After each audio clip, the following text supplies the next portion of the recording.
बांग्लादेश की पूर्व प्रधानमंत्री शेख हसीना का सत्ता से हटने और देश छोड़ने के बाद सबसे बड़ा सवाल यह है कि क्या अब भारत और बांग्लादेश के बीच रिश्ते पहले जैसे रहेंगे।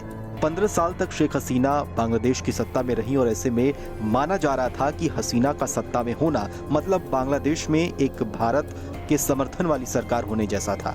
हालांकि अब भारत और बांग्लादेश के बीच रिश्ते पहले जैसे नहीं होंगे, इस बात का अंदाजा वहां की विपक्षी पार्टी की नेता खालिदा जिया के बयान से लगाया जा सकता है। बांग्लादेश नेशनलिस्ट पार्टी यानी कि बीएनपी ने बांग्लादेश की पूर्व प्रधानमंत्री और आवामी लीग की नेता शेख हसीना को शरण देने के भारत के फैसले पर नाराजगी जताई है। खालिदा जिया के नेतृत्व वाली बीएनपी ने शुक्रवार को कहा कि शेख हसीना के ढाका से भागने के बाद भारत में जिस तरह से उनकी मेजबानी की गई वो चिंता बढ़ाने वाला है।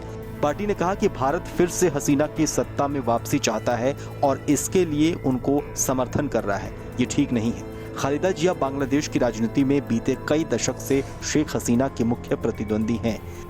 बीएनपी के एक और बड़े नेता और पूर्व मंत्री गायश्वर रॉय ने कहा कि हमारी पार्टी बांग्लादेश और भारत के बीच आपसी सहयोग का समर्थन करती है, लेकिन जब आप हमारे दुश्मन यानी शेख हसीना की मदद करते हैं तो ऐसे समय में आपसे रिश्ते का सम्मान करना मुश्किल हो जाता है। रॉय ने सवाल किया कि क्या भारत को सिर्फ एक पार्टी को बढ़ावा देना चाहिए था या फिर पूरे देश से उनका संबंध होना चाहिए था। शेख हसीना फिलहाल भारत में रह रही हैं, लेकिन वो कहां जाएंगी इसे लेकर अभी तक असमंजस की स्थिति बनी हुई है। अभी ये स्पष्ट नहीं है कि वो भारत में ही रहेंगी या फिर किसी दूसरे देश में वो शरण लेंगी।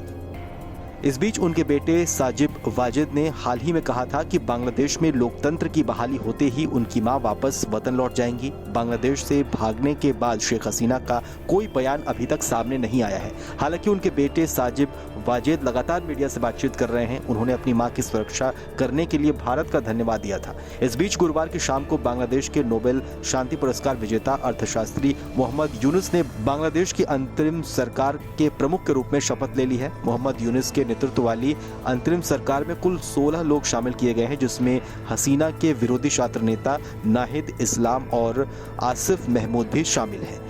दोनों ही छात्र नेता बांग्लादेश में आरक्षण विरोधी प्रदर्शनों का नेतृत्व कर रहे थे। मोहम्मद यूनुस के बांग्लादेश की अंतरिम सरकार का मुखिया चुने जाने पर पीएम मोदी ने उन्हें बधाई दी थी। साथ ही प्रधानमंत्री ने बांग्लादेश में हिंदुओं और सभी नागरिकों की सुरक्षा सुनिश्चित करने की मांग की थी।